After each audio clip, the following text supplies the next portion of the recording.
How do we learn as an adult? And how is it different than learning from a child?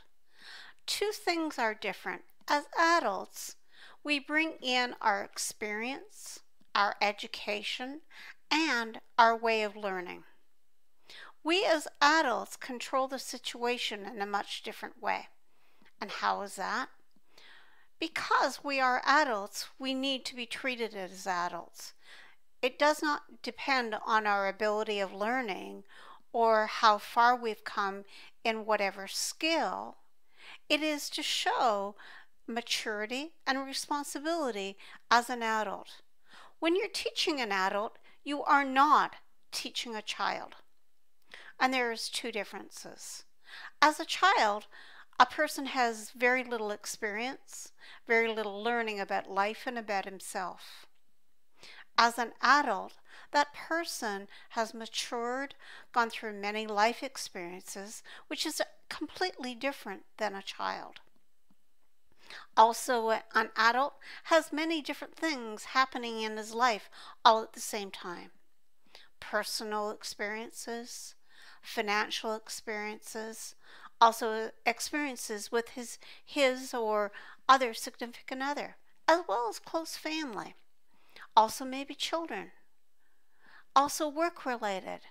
All of these have to be in balance.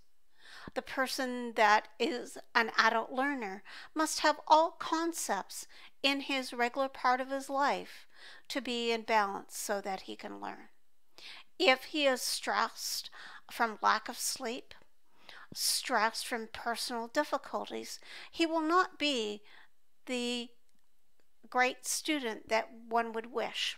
When a student arrives in class, he should be ready to learn, willing, and all things that happening in his life stops at the door.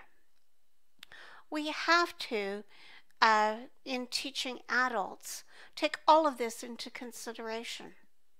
Also, it depends on the time zone that we're teaching in. If a class is at 11 p.m. at night in Asia, that student is tired. He has put in a full day. If it is morning here in Canada, the teacher can be tired.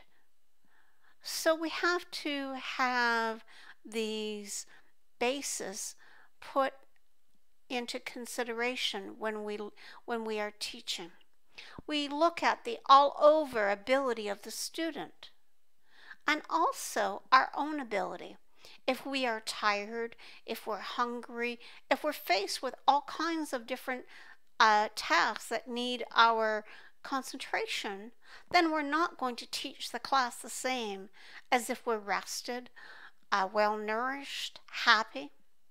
It comes out not only in our voice, but our enthusiasm, our body language, and also how we relate to that other person. All of these must be taken into consideration. Also, where the learning is taking place. If the learning is taking place in a quiet room without any interruptions, that's much different than in a family environment, such as the living room or living area. Why? Because there's distractions of the other people within the household in close proximity to the class. Sounds from the outside, disturbances from other people. Not that it was meant to disturb, but all around sounds make a difference in our concentration level.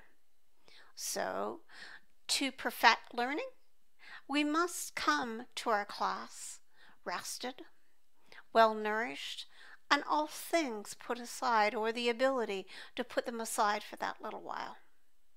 So, I hope you've enjoyed my video on my ideas about learning and what breeds the best ground for a relationship and a positive one between student and teacher. Till the next time, bye. Thanks so much.